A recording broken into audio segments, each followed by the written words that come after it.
Good afternoon. How are you doing? Have you all had something to eat? Oh, good. You feeling energized? Great. Come on. That's the crowd in the front. What about the crowd in the back? You feeling energized too? Good. Glad to hear it, because we've got an absolutely fantastic panel coming up. I want to welcome you to the session entitled Behavioural Insights Empowering Sustainable Consumption. Now, my name is Sharon. I'm your host for this session, and I've been passionate about studying consumer behaviour and behaviour change for over 20 years, and I can tell you about this panel, I am so excited. They are such a great group of people. They're going to generously share with you their knowledge and their insights over the next 60 minutes, and I know you will be as inspired as I have been in the exchanges that I've had with them over the last few weeks. First up, we're going to have Jussi Nevanlinna, a senior advisor from Sitra, who's going to illustrate for us how data-driven insights into behavior change can empower better public policy and business decisions. Jussi will be followed by Peter Andrews, who is Director of Consumer Rights, Innovation and Impact at Consumers International. And Peter is going to lay out for us a spectrum of different motivations people have to become more sustainable, and the important role that government and businesses have in removing barriers that may be holding people back from moving from motivation to action. Then Luis Armando Treviño, Strategic Management Coordinator at Monterrey Water and Drainage Services, who will take us through a case study of an ongoing intervention in using a full range of human insights to change behavior around water usage and to reduce water consumption. And finally, for the panel, we'll be joined by Markus, Terho, Director at Sitra, and Cano, Project Lead at the World Resource Institute, for our panel discussion on how to scale up transformational change using these behavioral insights. But before, a little while back, I came across a book called New.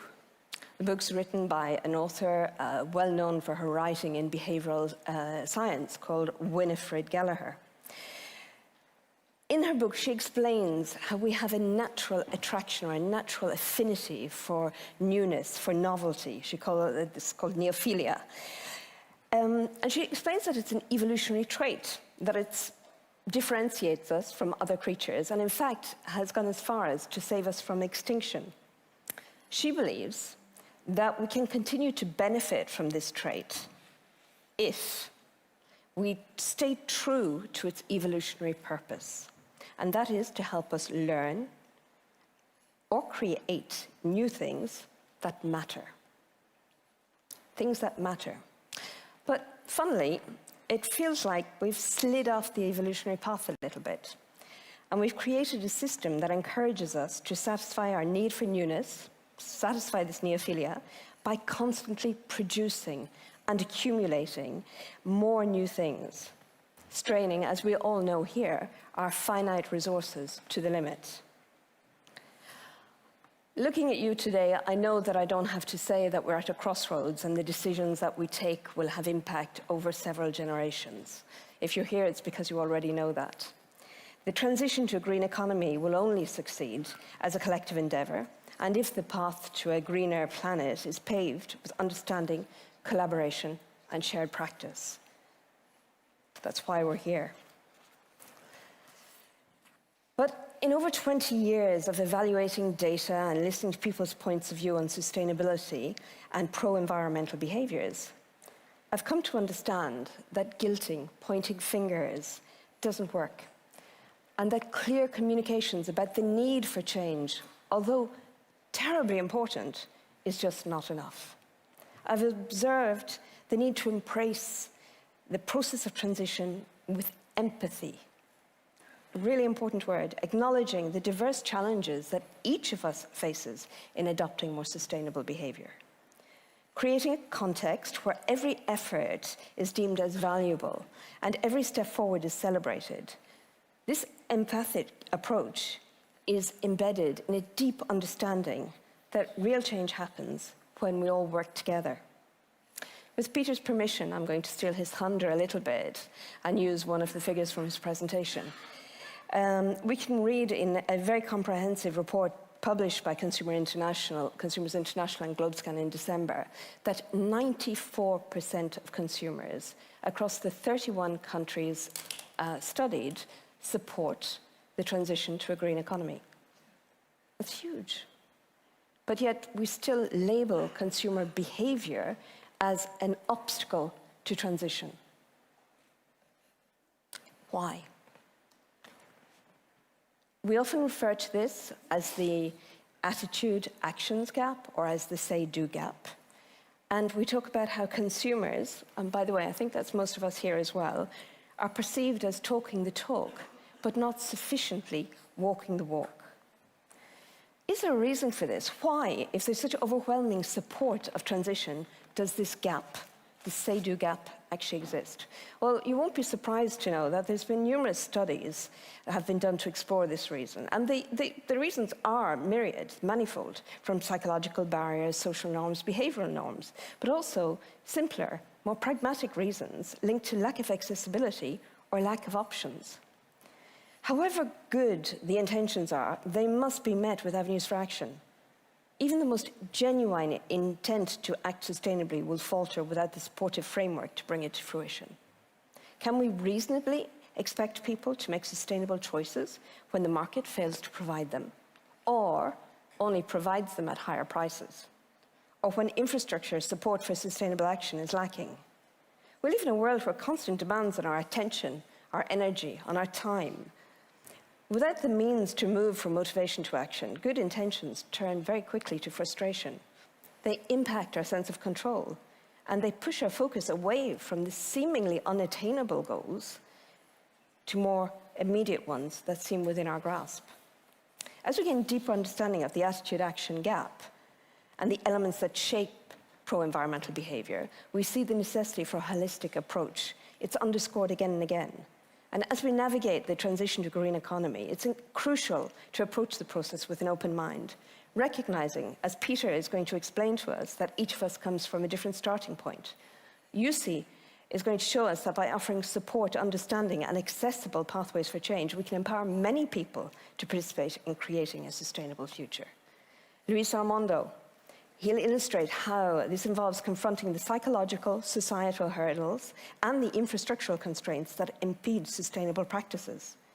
By intervening at multiple levels, whether by fostering a specific mindset, recalibrating the perceived costs linked to green actions, or correcting misconceptions about environmental concerns, we can pave the way for aligning eco-friendly attitudes with consistent actions. To accelerate our transition to a green economy, we can't ignore the need for comprehensive multi-actor and systemic cooperation. These multi-stakeholder undertakings will be pivotal in closing the action-attitude gap.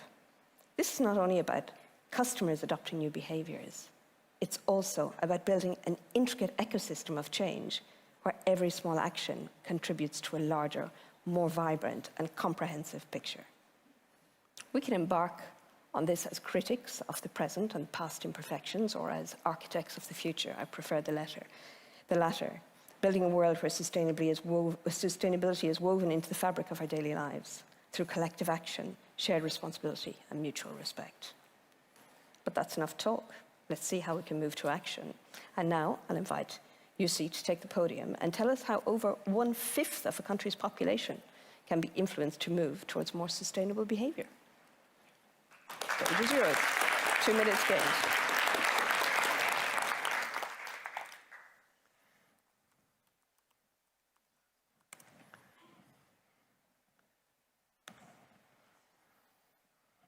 Hi, everyone.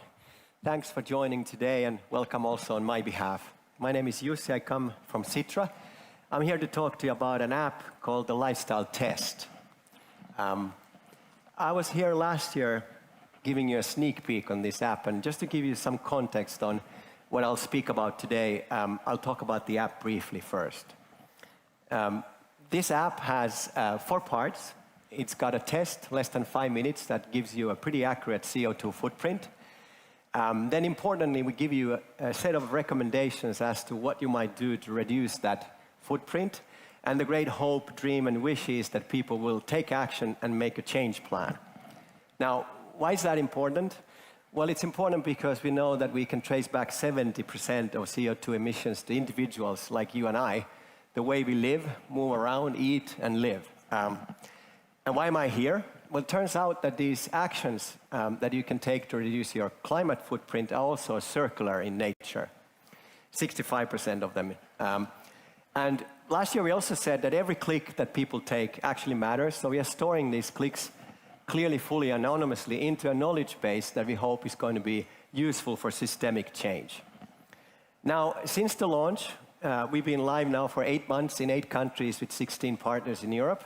And as we are here in Brussels today, I'm glad to say that we also now have a European average version of the app available. So if you're not in one of these 8 countries, you can do the test using the European average version. During these 8 months, we've seen 160,000 tests already taken, or so I thought on the way here on the train, but when I arrived on the weekend, I saw 180,000 tests, and just now before I started talking, it was 190. So we are definitely accumulating now data in a meaningful way.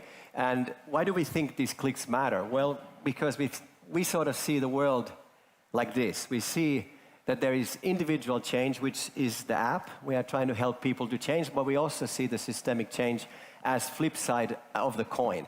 So we built an app, we built a data product. The app is the lifestyle test, you can all take it, and data is lifestyle data. And today, what I want to do is to give you a sneak peek into what this data is telling us. So this data lives in the cloud. We think it's quite fresh in terms of the way people behave, and it's going to read into fresh insights. And that's because it's new knowledge. Well, why do we say it's new knowledge? Well, that's because it's rich data set from a large number of individuals trying to take a change in their own life. It includes demographic data, age, where they live, and so on. And it also importantly says what actions people are choosing to do, and maybe even more interestingly, what they are skipping. So the barriers, why is it hard to change, what I can't do. We think it's going to be highly useful for academia, also hopefully for policy design, and in private sector for product and service design. So let's dive in. What is the data telling? By the way, it's not that pink, even though pink makes everything better. This is something to do with the light, because I wanted you to see the contrast. That's actually a little more boring in reality. But the first message I have for you today is a message of hope. People are, in fact, making these plans. So we are seeing up to 10% of people who start the test finishing with the plan. In some countries, we actually see it up to 25%. Fantastico, grazie mille Italia. It's great because people are really taking action, which we were hoping and dreaming would happen. Out of the 160,000 tests, we've seen 12,000 action plans, or 180, that's 15,000. Just now I looked, it was nearly 16,000, something like 150 off. So certainly a high number of plans are happening. And the second message is also a message of hope. These plans are not small plans, they are significant plans. On average, a test taker has a 7,500 kilo footprint, and the average plan is 2,250 kilos, 30% down. Now, if everyone would do this, we would be in a different change curve. And the hope is that everyone will do that. Now, the accumulation so far of the plans is 28 million kilos of CO2 saved, which is 49,000 one-way flights from my hometown, Helsinki to Brussels, or as they say, every road leads to Rome. So if I was to jump in a car, drive from Brussels to Rome, I could do it 115,000 times. And that's how much people are saving CO2 per these plans in first 8 months. Here's the distribution. Of course, transportation is big, but so is food and living. Now, I want to zoom in. Let's zoom in. What else do we know about the action plans? Well, we know that people are picking small actions and big ones. And we designed the app such that you can get started immediately and do some little things in your everyday life to feel positive, feel like you're progressing, and then consider some big, chunky things. We are seeing this happening. Here's the distribution in Finland. Y-axis is the actual adoption rate. X is the weight of the action in kilos. You'll see some actions on the right that are significant, and then a whole host of little ones on the left. Distribution in Italy is the same, scale is the same. People are taking a whole host of little ones and big ones too. Same in Portugal, just to give you a sense of the countries here. Some examples from Finland. People are reducing flying. People are looking at their diet. And right on top, you'll see a circular action, care and repair, 45% adoption. Italy, similar circular actions are highly adopted. Big ones too, reduce flying. In the middle, energy-saving things, geothermal heating. Portugal adds driving less. And so people are actually taking already immediately some larger lifestyle shifts and a whole host of everyday actions. Here are the big ones: diet, reduce flying, and then the little ones are also happening on the left. Now, interestingly, the highest adoption rate we are seeing is all circular. The data from Finland says these are the top 12 most adopted ones, and they are all circular. Make delicious meals from leftover food, recycle, care and repair right on top. That's important because if I give these actions the cumulative weight, so you look at the flying is of course big, but look, care and repair is as big as the vegetarian day, and then you look at buying pre-owned, it's right up there even though the adoption isn't very big. Here is the thing, if I give these 11 their cumulative weight, the circularity sun is actually pretty big, it's shining brightly, at least as big as the staycation. And it's only going to get bigger, and I know you will make sure of it. So that's good news. Now the question becomes, how do we drive adoption? We are going to drive adoption across all of the actions, and we are actually asking people, what do you need to change? And here is the thing, people can decide to tell us they don't want to do this action, and for various reasons, one of them being impossible in my life circumstance. So we call these the barriers to change. What are people struggling with? Number one, on fly less, I can't do it in my life. Well, fair enough, people travel for work, but interestingly, I don't know how, is 21%. If I go into vegan action, similar story, 16% says, I don't know how to do it. Vegetarian, 14%. Vegetarian day, even though adopted highly, 13%. If I expand a little bit into the myth, like it's too expensive, I don't know how to do it, I can't. And you look at the support point, it's more than 50% of people are saying, I want to do it, I just don't know how. The will is there, the way is not known. So we need to point the way. Care and repair even, 38% are saying, I don't know how to do it, I'd like to, but I don't know how. So clear conclusion is people need hand-holding during the change journey, tips and tricks. We actually ask people, what sort of help do you think you might need to do this change? And when you look at these options, they can click. The number one by far is tips. I'd like to get some tips how to do it. We will add this to the app such that you can click need help, and it's going to give you some tips how to get started. But it's going to have also systemic implications, land travel, maybe a business opportunity. How do you travel from Finland with the train to Brussels? Here is how. Landtravel.eu, that URL is for sale. Go buy it, start your business. Now I'll conclude what's next. Well, we're going to grow the lifestyle data set. We are going to evolve the way we present it. Maybe we'll keep it pink, let's see. But definitely what we want to do is to give you more insights, in particular on the systemic side. What can we see? Where do people get stuck? We're going to open it up. It's going to be open source, so you can access it for research, whatever you're going to use it. But more than anything, we want to see this dream come true. So we want to see this change happen. And what does that take? Well, it takes plans. What does that take? It takes users. And here is a little appeal to you all. Please join us. Go do the test, spread the word, and actually this is free. You want to use it in your company, in your city, in your town, in your organization, you can do it. We'll give you the data back. Actually, City of Firenze in Italy did it. They had a campaign running through the lifestyle test. We gave them the data. You can do it. Go to this website, come to talk to us, go to Sitra stand and join the change. Last thing is a personal thing for all of you. I think we all here know in our heart what we got to do. Now we just got to go do it. Well, please join us and let's do it together. Thank you.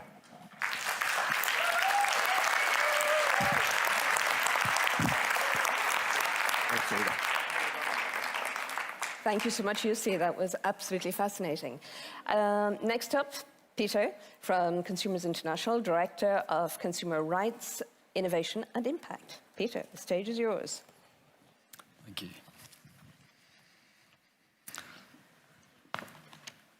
Excellent. Thank you all. My name is Peter, and I'm from an organisation called Consumers International. I'm here today to talk about the perspective of consumption when it comes to circularity, and the reason why the average consumer in a high-income country will spend over $1 million in their lifetime. Now just think about that. If you can move that $1 million worth of funding and finance into a circular, more sustainable economy, then we're going to have a huge, huge sort of shift in lifestyles and our society and our impact on our planet. Let's hope these work. Okay, so Consumers International. We are the international umbrella organization for consumer advocacy groups all across the world. We have over 200 members in over 100 countries, all campaigning on behalf of people to ensure that their rights are respected in the marketplace, but also that they are empowered to be actors.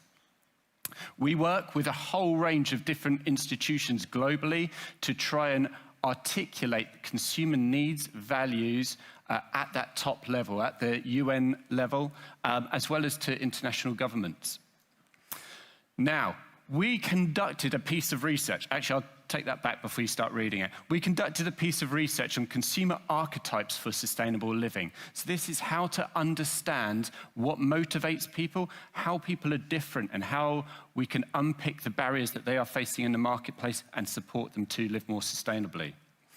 So we divided through a number of questions that we asked people. We looked across 30 countries, 30,000 people were interviewed, and then we did some deep dive interviews, so one-to-one discussions with a select group from a number of countries to really understand their experiences. From all of that data, we've come to a conclusion that you can segment countries into 4 groups, or people in countries into 4 different groups. There's conscious consumers, so these are people who are more motivated to try and live more sustainably. However, they've got their own barriers. They sometimes, quite often, lack awareness on how to do the most impactful change to their lifestyle to live more sustainably. You have seekers, so people who are not so interested in sustainability. They are more motivated by fashion, by style, by experiences. And you have supporters, so these are the people who are willing to do something if it is the status quo. So they'll follow the crowd, they will support the effort if it is not too much of a burden on themselves. And then you also have savers, so people who've got big pressures, financial pressures, and they're looking for efficiency savings in their lifestyles, which could also be sustainability related, but it's not always the driving factor. Now have a look at each of those, because I'm going to ask you which one that you most associate with. So if you go into your app on your phone or the program website and you click on Lifestyle Live Stream and you go into the Gold Room, you will see a question on there and a bit more about the profiles. And I'd encourage you all to just select which one you think you are, and we'll get the results at the end. So, by looking at these different profiles, we unpick a lot of differences that are quite surprising, which can be very useful if you're a policymaker or a business to try to support your customers or your citizens to live more sustainably. For example, conscious consumers, so the ones that say that they are the most willing to make changes, they are some of the least likely to rent items instead of buying them. They are the least likely to use public transport. And they also are not the top for consuming more plant-based food or switching to vegetarian or vegan. So we get these really interesting differences coming up which can help inform us what we can do to really support people. We looked at different sectors, industries to see where there are interesting differences coming up. On that public transport element on mobility, conscious consumers were saying that they didn't want to use public transport because they deemed it unsafe, or they deemed it as insufficient for meeting their needs. It's not reliable. So it's looking at these wider perspectives of consumer needs and values that you can really understand what are the barriers that people are facing to that shift to more sustainable consumption and living. We looked at energy as well, and we also looked at circular economy through the lens of mobile phone use. And it's really interesting. I think in India and Kenya, there's a much more willingness amongst the public to reuse, refurbish their mobile phone. And those phones in those countries tend to have a much longer lifespan in circulation than they will in high-income countries. as Sharon said, our takeaways from this are highlight that consumers are really interested, but there is this intention-action gap that is preventing them from being able to live more sustainably. Now, we have uncovered a number of recommendations that I will highlight just to conclude for governments and for businesses to think about this a little bit more. But one of the main things to take away from this, and I want you to really think about, is that consumers, there is a certain segment that are willing to do more to live more sustainably. Then there is probably roughly 3/4 who are less keen, despite the 94% supporting the shift. They don't want to change their lifestyles too drastically. So we need to support them by making the system as sustainable as possible. And the consumers we spoke to are very supportive of making the default choice, whether it's a fashion garment, whether it's energy usage, whether it's mobility, to be the most sustainable, the green choice. And that, I think, is a really interesting takeaway if you are a government or a business, that there is this expectation that you are delivering the default option as green. But if we delve into it a little bit further, what we did uncover is that there are some interesting recommendations for governments. On the circularity side, we found that where there are national policies that may be working effectively, they are not working so well at the local level. And so taking this local level approach can really unlock the barriers and enable people to live more sustainably. On the business side, as well as the default option, it's making these options affordable and accessible for people, because this was one of the big sort of barriers that did come up. I will leave you there with some questions that raised from this research with GlobeScan, where we can see that there is a lot of interest, but it's how do you make a sustainable living more desirable and stylish as for one of those segments. Some of the questions and some of the work that we're seeing starting to be undertaken is starting to look at some of these questions and could really help us shift in that broader sense of sustainable living, but also for the circular economy. How can we make it more attractive to people? How can we make it more easy for people to access? And how can we give people that information to make those decisions in their lifestyles? But fundamentally, the responsibility shouldn't be on people. The responsibility is for businesses and governments to shape the system to support sustainable consumption. Thank you.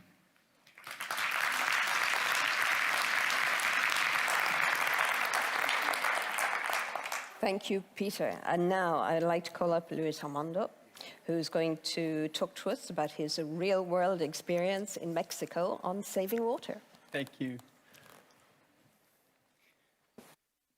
Hi, everybody. Hello, my name is Luis Armando, and I am the Strategic Management Coordinator at the Water Operating Agency in Monterrey, Mexico. Our city has faced some of the most drastic water supply issues in the region. Today, I will tell you about how we are working with partners, FEMSA, the WRI, Tec de Monterrey, and all advisors to manage these issues. Okay? To begin, I share with you that Nuevo León is located in the north of Mexico and is on the border with the United States. 92% of this population is concentrated in this metropolitan area, commonly known as Monterrey. Okay? First, some background. In 2022, we had one of the driest seasons in our city's history and one of the warmest summers in New León. The pictures show the condition after and before, the effects that reduce the water in the reservoirs. The levels of the reservoirs were reduced, and we risked having insufficient water for all the population. The response from the government was strong, including updating the pipelines to reduce leaks, searching for new water resources, modulating water pressure, introducing scheduled water cutoffs to control new leaks, and providing water trucks. Following rains in September and October 2022, the water situation improved and water service in Monterrey is now working 24/7. Cutoffs were no longer imposed.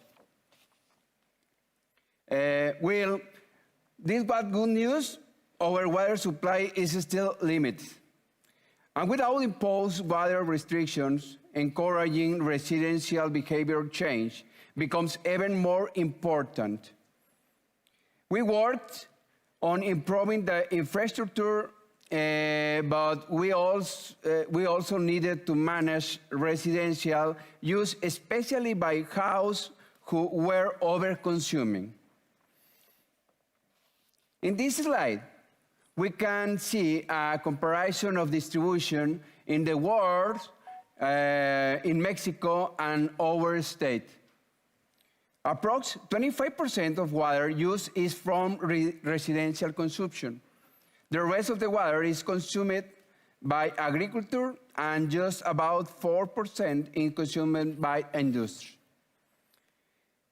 Experts call Monterrey a bellwether for the region because water crises like ours are happening in cities around the world.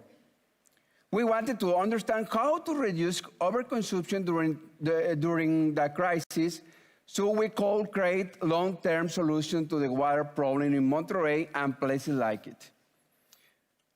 Before this project, we designed a citywide campaign to promote adequate water consumption called in Spanish, Ciudadanos de 100. Based on the opinion of United Nations that mentions that the ideal water consumption is in a range of 60 to 100 liters for water per day per person to cover their basic needs. Many houses are Ciudadanos de 100, and we don't want to pressure those homes to decrease more. Instead, we want to focus on houses who are consuming the most, and usually those are the richest houses. In this image that shows the consume and average of person houses. Aside from formative research, to implement the most promising intervention, we first needed to understand the problem. Why were some over-consuming water, and why is reducing water use difficult? To answer the question, the team ran experts interviews with key stakeholders in Monterrey, behavioral science experts, household phone surveys, and focus group. From these efforts, we learned, number one, focus on high-consuming households. 8% of households can consume of the 350 liters per person per day. Number two, with this population, we need focus on attention and the motivation, less on knowledge. It's amazing. The focus of the intervention must be in motivating people to act and continue these behaviors. And number three, people underestimate their use. Between 75% and the 85% report that they consume the same or less water than their neighbor. Water reducing kit. As a way to connect infrastructure elements and behavior insights, we delivered 2,000 water-saving kits to randomly select high-consuming, high-income houses. To measure the potential and benefits of behavioral nudge, 1,000 additional houses got a kit and a letter that included message built from the insights in the formative research, a social norming message, a dramatic image, and a specific recommendation. To understand what work, we will compare water usage over time between these groups. For end, some lessons for the share with you about the initiatives. Number one, formative research help uncover barriers. Number two, one solution is not enough. The high consumer behavior is part of both the solution, but so is infrastructure and industry 2.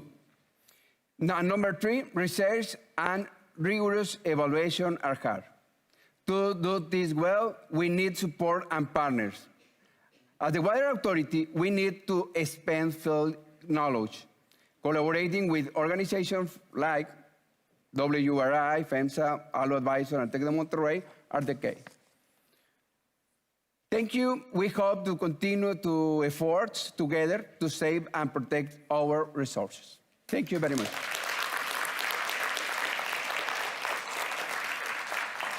Please. Thank you so much, Luis Armando.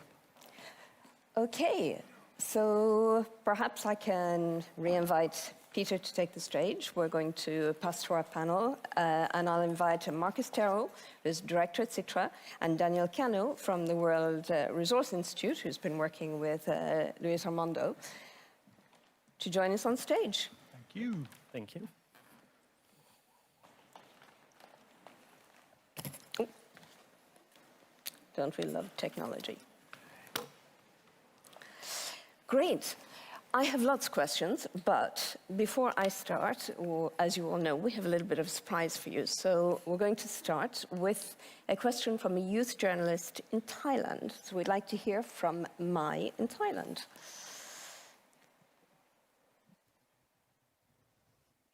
Sawadee ka. I'm Mai from Thailand. I'm a journalist and I also work with Circle Hub Thailand, where we train businesses to implement more circular business design and build a circular economy network in the country. Thailand is a land of delicious food available 24/7. This convenience comes with the habit of eating out on every meal. Single-use plastic, including styrofoam, is tremendously used. Only in Bangkok, it has been found that we use 80 million plastic bags per day, so 8 per person. It is also common that the street vendors give lots of plastic bags, as it is considered the more they give, the better service they offer. For example, our most common street food, khao niao mu ping, which costs less than €1, is packaged in at least 4 plastic bags. One for sticky rice, one for grilled pork, one for the sauce, and a big bag to hold them all. Another example is like a cup of drink, easily find 4 plastics, like a cup, a lid, a straw, and a bag to hold a cup. Therefore, it comes as no surprise that Thailand is ranking number 6 in terms of plastic pollution into the ocean. So my questions to all the panelists is, which one is more effective to prioritize? Changing the behavior of the street vendors or changing the behavior of the customers, and how? Okay. Setting the bar high on that one. Who would like to kick off? Do we change the consumer behavior first, or do we change the vendor behavior first? Great to see that the youth have simple questions. I think we should do all. But the question is that where to start. I think it would be easiest to start with the vendors and make sure that what they offer to the customer comes with the lowest possible impact on nature and climate and environment. But then the second bigger challenge is that how to change people's behavior. So what do you do in order to make sure that instead of convenience, people would prioritize something else? So how would you make the meal somehow a social event where you don't need to pack individual stuff, but you would share it on a table somewhere with your friends and family without packing? So close to the vendor, how to get people to eat there. I agree with you, and I think social norming is very important in this context, because she mentioned very clearly that it was a proposal value to give a lot of things. So the vendor is incentivized to offer more and more elements as part of the meal to show that it's offering a good value for the money. And so I think it's exactly in that sense of creating a social norming, just as happened a few years ago with the straws, that it was very common to have a straw with your drink, but then it becomes the norm to not accept it, even if it was offered by the public. So in that sense, I agree with you. It has to be both. It's not one or the other. Peter, we've got a cultural challenge here as well, because I think Mai has pointed out that it's very much part of the culture to eat street food, and they take away the value aspect as well. You're good on the consumer behavior side. How would you tackle this?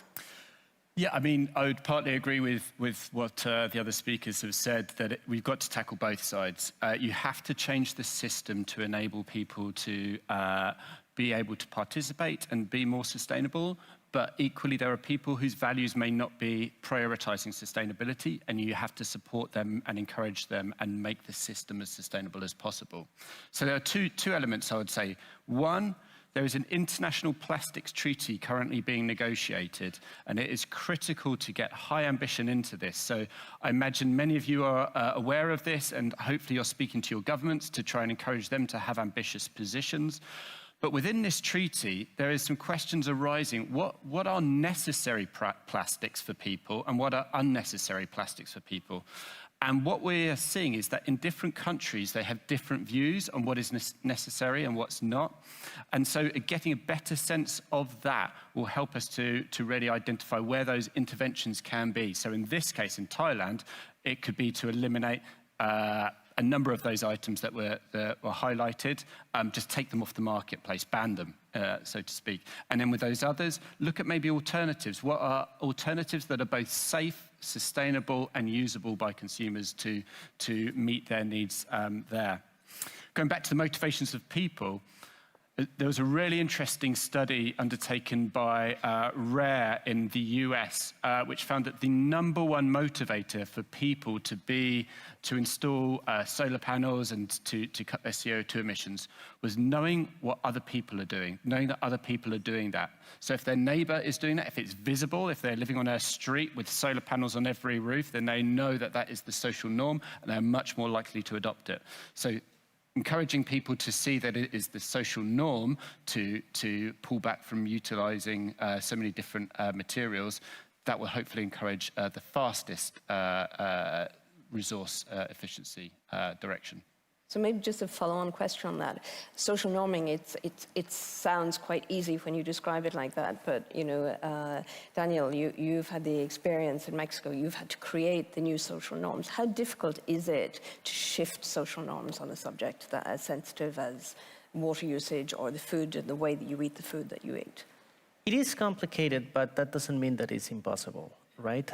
We tried with a couple of messages to spread the word and help to incentivize those who are following the norm and to steer those who are not. And one thing to highlight, and in that case we mentioned, is that actual majority of the people are actually following the norm, at least in the case of the water consumption in Monterrey. But there are a few people who are not only steering away from the norm, but really going far away, right? We're talking about 350 liters of water, so almost 4 times as much water.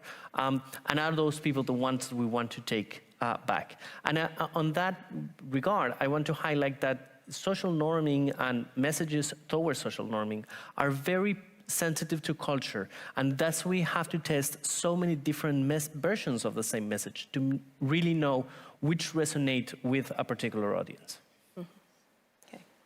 Markus, would you have a comment? Yeah, I think it's really important to, if we go back to the case of Thailand, that really also to look at the fact that even though that the plastic issue might be very visible, it might not be the highest impact. So if you look at the full lifestyle of a person and what they do in terms of how they live, how they move about, what the products and services they buy, and what they eat. So I think engaging people in a way that we give them the option to choose and create their own change plan or path. That's the key, where it's not a mandate for an individual to do stuff. We can do mandates, like Peter was saying, that we can do with companies and municipalities and other kind of organizations. But for an individual, it would be better to give them the options to choose and make a plan and then execute that plan. So it's getting the balance between something that's coming down at a policy level and the actions that you can create from the bottom up. Yeah, we need both, but they need to meet. And it would be good if the people on top would understand what's happening on the grassroots level so that we could create policy and also better products and services that would actually allow people to faster adopt a new behavior. We all know that starting a new behavior is hard because we tend to go back to our old habits very easily. So you need to put an extra effort to try something new. Yes. And that, I think, is the key. How do we get the largest amount of people to try these new behaviors that come with lower environmental impact? And once we get them to try them, where's the support so that it becomes an actual behavior that they keep up with? I guess that brings me to the question I wanted to ask you, which is very much in this logic of scaling up transformational change. I mean, you have this experience of launching the lifestyle test in Finland, having a phenomenal response from the Finnish population in terms of the percentage of people who've taken the test. What would you say has been the biggest learning when, if you say, well, to scale up, this is what we've learned from doing this? When we started a few years back, I think the number one feedback we got that this was the first time I could get practical, actionable things shown to me in a way that I could immediately see that which has high impact, kind of lowering potential, which has medium, which has low. So that you could put things into proportion. So you don't mix up things like kind of lowering your hours on the plane with the avoiding of a plastic bag. So what's the difference? So you could easily see that. The second was that we use a language that is used by common people. So we don't use expert language. We don't particularly use this kind of environmental speak. So we talk about things that you do in your daily lives in a way that you talk with your friends and family. So I think those are the things that have allowed us to be effective. And then the third one is what I already mentioned earlier, that the power is in your hands. It's what you feel is important. You choose what resonates with you. And we try to show that what do you get as an individual when you change. So you do something good for the environment, for the planet, but majority of people that's not reason enough to change. But what do I get? Is it better well-being, better health, saving on money, saving on time, doing some fun things with others? Because we are social animals, so like Peter was saying, you see what others are doing, and if they are the group that you belong to, you want to do the same thing. So we need to make this change visible. That's why we think this kind of data stuff that Jussi was talking about, how do you make people to see that this is happening in my neighborhood, in my city, in my municipality? And then the change happens faster. You bring up a very interesting point there, because you're saying, there's a bit of you're showing people what's in it for them, and that there is something there. I think, do you believe, and maybe Peter, you can respond on this a little bit to elaborate. Is there a fear among people that if they adopt more sustainable behavior, that there will be a decrease in their quality of life, a decrease in, in their experience of life? Do you think that this is something that holds people back? Because I've found that very interesting in your communication, is it very much is about improving your quality of life. So it doesn't accentuate what you're taking away. It's well, what you're gaining. Every one of us can have a social experiment. Invite your friends for dinner and start the conversation that you should start a sustainable life now. People will then start to confess that, oh, I eat meat, I have a big car, we have a boat, too big of a house, whatever. But that's not how change happens. So I think you should do something that you don't blame, you don't frame it in a way that it's something that someone tells you that you have to do, but it's something that we should bring people along so that there's something that they actually want in their future. So what is good life for me in future within the boundaries of the planet? That's what should happen. And most people, when you start the conversation about sustainability, they immediately think and associate it with something worse than what they have now. And that's not true. We know from our data that people who live in a sustainable manner, they are actually happier and more content with their life. So there is a positive hidden cycle here. It's a virtuous. Yeah, virtuous circle. Peter, I think you probably have a few things to say about that too. Yeah, I mean, for what we see, you really have to underline these co-benefits for people for any behaviour shift. And even to the point in some cases of not even talking about the sustainability angle, because that can turn off a number of people. I'm sure none of you in the room will be turned off by some of the words that we're saying, but certainly there are groups out there that will be. So things like health benefits to you, financial savings to you, job creation by supporting something. You know, these types of things do resonate with more and more people, and so trying to think about these co-benefits is really important. The OECD did an interesting study where they looked at why people are not participating in the circular economy, and one question around why consumers won't repair, and the number one thing is price. They believe it's too costly to repair. They would rather spend something more, potentially more money on a new item. Why wouldn't they refurbish? Because of this perceived quality question that would come up. They don't trust those who would repair. And why wouldn't they buy second-hand? And the number one response there was, it's not my usual habit.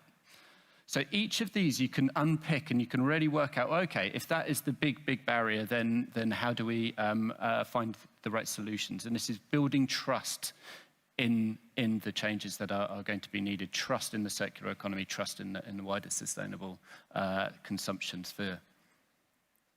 Daniel, yeah, I think you've got it direct, because you're getting people to stop using so much water. So there must be some element of feeling like things are being taken away in that equation. Yes, there's and we had exactly that conversation. We don't want people to go to zero, and unfortunately, in cities like Monterrey, there are people who are consuming zero, and that's not good for you, right? That's why we say there's an ideal consumption. Which United Nations is between 60 and 100, but in this case we stick with the 100 number, which is enough for well-being of the person, but not too much that you're damaging the environment. But going deeper on that discussion that you were saying about how sometimes you have to frame the message in a non-environmental way. WRI did a study with menus of restaurants to promote the more sustainable food options that are available in the restaurant. The logic was to not take away the steak, but to frame other options that are better for the environment. And one of the results of that study was that when you frame some of those menu items as vegetarian or environmental friendly, they were actually less consumed. But when you focused on how delicious it is, maybe you put some bolder colors or something like that, it will be consumed by a larger group. While when you say it's for vegetarians, it will only be the vegetarians, the ones to choose it. Very interesting. Just a similar study I saw.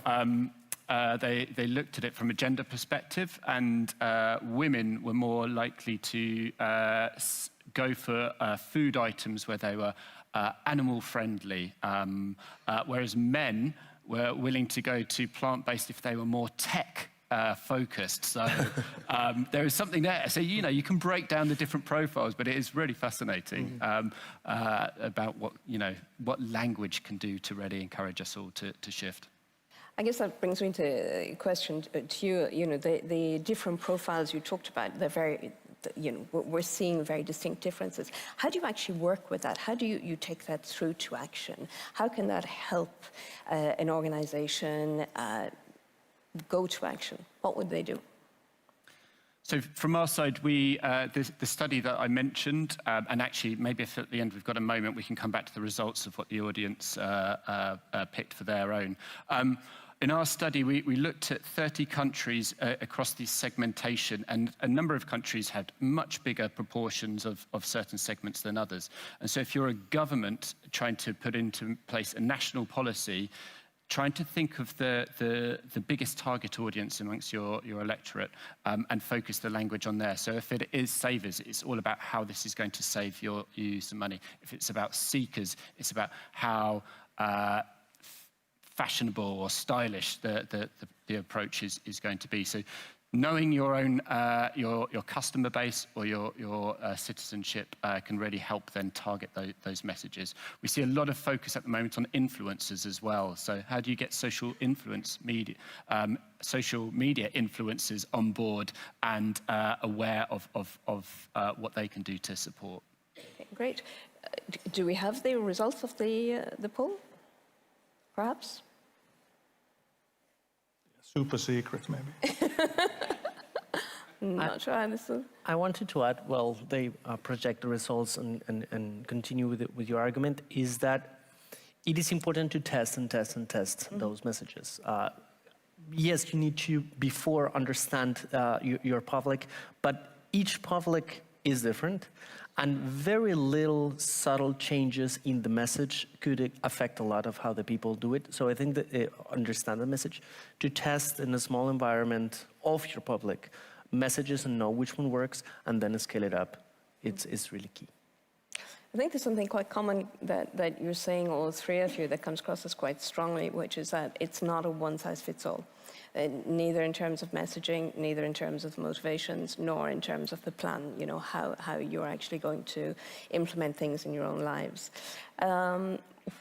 That's great, but doesn't that make things more complicated when you actually are a policymaker or you're a company and you actually want to move into a more circular, more sustainable way of doing things? Isn't it easier if you can just have one mass message or one product for the mass? Or Easier, but there's no silver bullet, because everyone is different. So if I tell you that you should do these 5 things which have the highest lowering potential of your impact, you would probably have very good reasons why they are not suitable for you. But if I give you a menu of 100, you choose, there's better success rate that you would actually adopt something.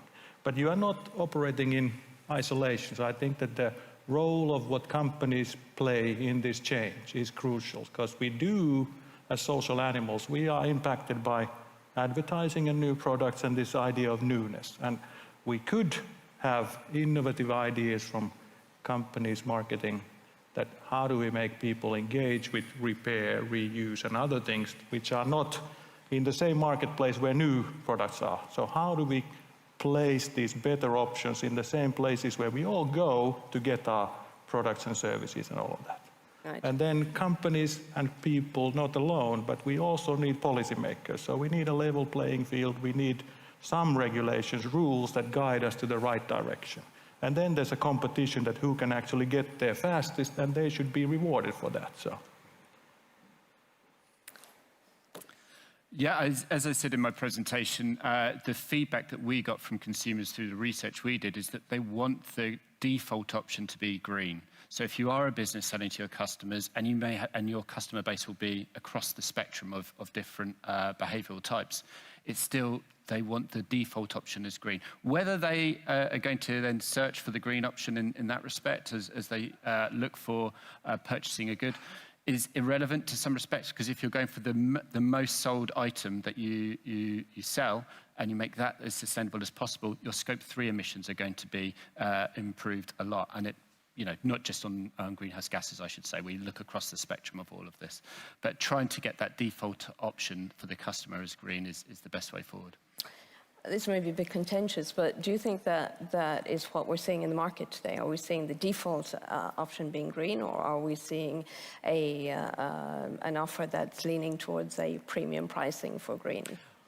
I'll very quickly jump in. I think we're still externalizing too much of the cost outside. So most items that we see as the default option will be the lowest quality and you know, as cheap as possible, and therefore the costs are elsewhere in our society, in our environment. This is, if we can focus efforts on the default option being green, we'll go a long way to reducing our impact. Great. Well, I see we're quickly running out of time.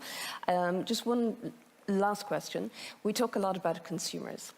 And here we've got a very convinced audience. We don't have to convince anybody here that circularity is important, sustainability is important. But when we're referring to consumers, do you think that there's a danger that we adopt a language of them and us? Those of us who are, already there, already doing what we need to, and then the others who aren't yet there. Is that a problem for you? Do any of you have a point of view on that? Definitely, if you want a large group of people to engage, you should avoid that. So there's no kind of high priest somewhere who's perfect. No one is perfect. So we are all people trying to do something better. And we should not look at this as kind of us against them. So we all can improve, we all can adopt new things, we all can do better. Yeah, to totally agree. We have to avoid those kind of messages. The risk is clear, but the risk is in us who are working on this. And for that reason, just to create messages to understand where we're working together. When we were talking about water, we will save the water together or we will fail as a group. And so the message has to be in that sense of collaboration and not harmful competition. Empathy, collaboration. Peter, would you add anything? Yeah, we've all got different needs and desires and so on, but I think there's probably a few things that we all would have in common. And one of those is that we all want a safe future, whether it's for ourselves or for our families. Yeah. And that's what sustainability is, right? You're creating a safer future for yourself and for others. So if we can focus on this, then it brings, the whole spectrum of different behavior types together. Fantastic. Well, I've allowed the panel discussion to run over a little bit because I think there's very little I can add to that to wrap up that would be significant. So I would like to ask you to join with me on thanking our panel and our speakers for a really, really inspiring session. Thank you all. Thank you. Thank you. And thank you.